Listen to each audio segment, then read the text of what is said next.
కేంద్ర సహాయక మంత్రి శ్రీనివాస్ వర్మ కీలక ప్రకటన చేశారు. సెప్టెంబర్ 1 నుంచి ఏపీలో బీజేపీ సభ్యత్వ నమోదు కార్యక్రమాన్ని చేపడుతున్నట్లు చెప్పారు. నర్సాపురంలో స్వర్ణాంధ్ర ఇంజనీరింగ్ కాలేజీలో నిర్వహించిన పార్టీ జిల్లా స్థాయి సమావేశంలో ఆయన పాల్గొన్నారు.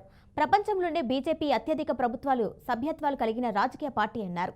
ఈసారి గతం కంటే ఎక్కువ సభ్యత్వ నమోదు చేపట్టాలని అధిష్టానం నిర్ణయించిందని శ్రీనివాస్ వర్మ తెలిపారు. గోదావరి జిల్లాలో సభ్యత్వ నమోదులో ఎప్పుడూ పశ్చిమ గోదావరి ముందంజలో ఉంటుంది అన్నారు.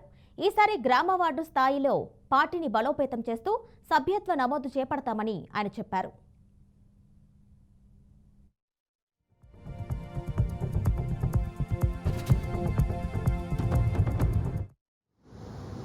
భారతీయ జనతా పార్టీ కార్యకర్త ఆధారిత పార్టీ. భారతీయ జనతా పార్టీ కార్యకర్తల ఆధారంగా పనిచేస్తుంది, నాయకుల ఆధారంగా భారతీయ జనతా పార్టీ పనిచేస్తుంది. అంటే భారతీయ జనతా పార్టీకి సంబంధించి ఏదైతే సభ్యత్వం నమోదు అనేది ఏదైతే ఉంటుందో అదొక పవిత్రమైనటువంటి కార్యక్రమంగా మనం అంతా కూడా భావించాలి. 6 సంవత్సరాలు ఒకసారి జరిగేటువంటి సభ్యత్వం నమోదు కార్యక్రమం మధ్యలో మళ్ళీ 3 సంవత్సరాలకి కొత్త సభ్యత్వం నమోదు చేసుకోవడం భారతీయ జనతా పార్టీ సభ్యత్వం నమోదు ఒక విధానం. ఒకటేసారి రాష్ట్రంలో కూడా కొంచెం ఎక్కువ టార్గెట్ పెట్టుకోవడం జరిగింది. మీ అందరికీ తెలిసి ప్రపంచంలోనే అతిపెద్ద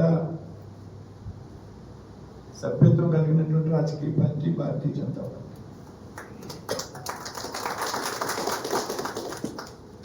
కాబట్టి మన కర్తవ్యంగా మనందరం కూడా రేపు అక్టోబర్ 1వ తారీఖు నుంచి సెప్టెంబర్ 1వ తారీఖు నుంచి ప్రారంభమయ్యేటువంటి నమోదు కార్యక్రమంలో క్రియాశీలకమైనటువంటి బాధ్యత తీసుకోవాలి. సభ్యత్వ నమోదుని చాలా ఎక్కువగా చేయాల్సినటువంటి అవసరం కూడా ఉంది. ఏదైతే గతంలో రాష్ట్రంలో దాదాపు 30 లక్షల భారతీయ జనతా పార్టీ కార్యకర్త ఆధారిత పార్టీ